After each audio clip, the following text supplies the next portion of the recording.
Assalamualaikum warahmatullahi wabarakatuh. Perkenalkan, nama saya Elsa Nida Nur Salsabila. Saya dari MN18L. Di sini saya akan menjelaskan hasil magang di perusahaan PT GS Baterai Karawang yang berjudul analisis faktor yang mempengaruhi daya beli produk PT GS Baterai Karawang terhadap konsumen. Alasan kenapa saya memilih kerja praktek di PT GS Baterai ini, sebelumnya pernah berpengalaman di perusahaan tersebut sejak SMK, yaitu PKR, praktek kerja lapangan. Perkembangan pesat PT GS Baterai tidak lepas dari dukungan pemegang saham yang dipegang oleh perusahaan-perusahaan besar seperti PT AOP atau Astra Auto Parts Tbk, USA International Ltd, dan Toyota Tsusho Corporation. PT GS Baterai sudah termasuk perusahaan terbesar dalam bisnis chip baterai di kawasan Asia, dan perusahaan ini harus sesuai dengan SOP yang sudah ditetapkan. Hal tersebut untuk menjaga kualitas hasil produksinya. Gambaran umum perusahaan. Sejarah perusahaan PT GS Baterai merupakan salah satu perusahaan yang bergerak dalam industri pembuatan baterai atau aki. Berdiri PT GS Baterai pada tanggal 19 Desember 1972.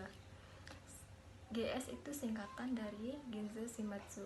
Nama tersebut berasal dari seseorang peneliti berkebangsaan Jepang yang menemukan pembuatan baterai dari bahan baku timah hitam. Dia adalah orang pertama yang mengadakan riset produksi baterai di Jepang. Pada tahun 1920, menemukan proses produksi bubuk timah hitam, dan kemudian pada tahun 1930 ia tercatat sebagai salah satu dari 10 penemu teknologi baru.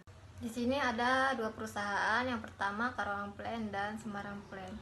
Karawang Plant itu seluas 100 square meters atau meters persegi, yang Semarang itu ada seluas 30.000 square meters atau meter persegi. PT GS Baterai sekarang mengoperasikan 2 pabrik. Sebelumnya itu PT GS Baterai ini ada 3 pabrik, yang satu lagi di Sunter masih beroperasi hanya untuk marketing saja. Dengan 2 pabrik dan lebih dari 2.500 sumber daya manusia yang kompeten, PT GS Baterai sangat mampu mengembangkan berbagai jenis baterai untuk kendaraan otomotif. Manajemen sumber daya manusia. Pengertian manajemen dalam arti luas adalah perencanaan, pelaksanaan, dan pengawasan atau P3 sumber daya organisasi untuk mencapai tujuan secara efektif dan efisien.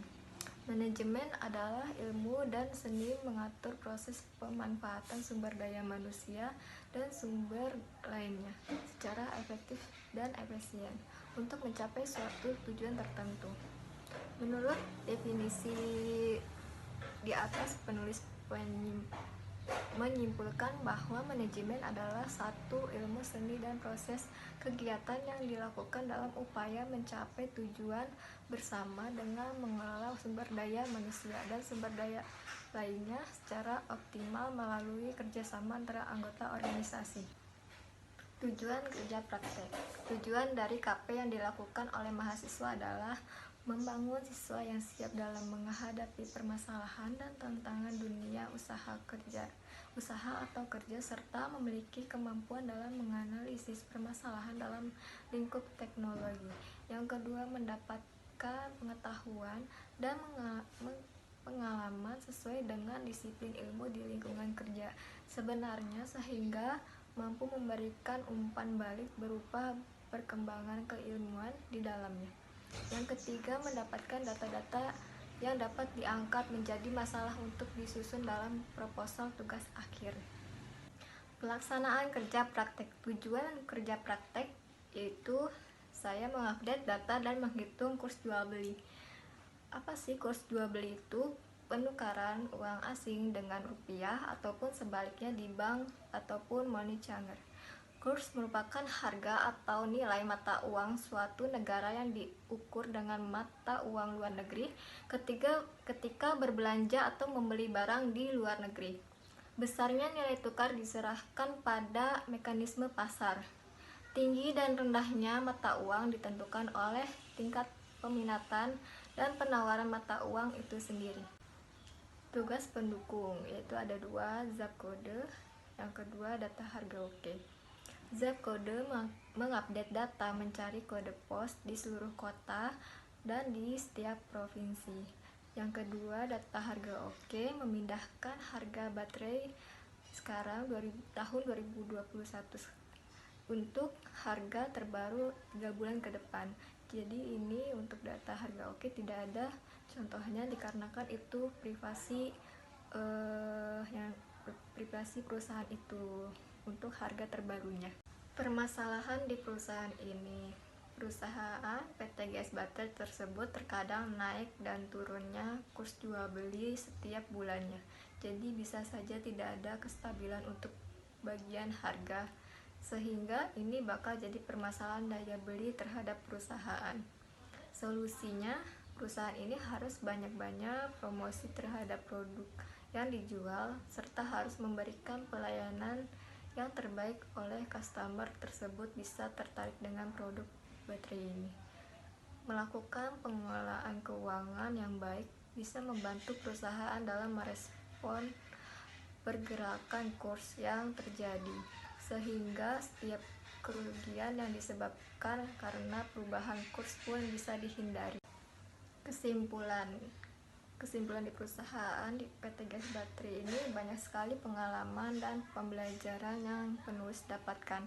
Salah satunya yaitu pengalaman dalam bekerja. Di era globalisasi ini persaingan dalam mencari pekerjaan sudah semakin sengit, sehingga peluang untuk mendapat pekerjaan semakin sempit. Minimnya pengetahuan tentang kurs jual dan beli akan menyebabkan kekeliruan dalam memahami istilah kurs.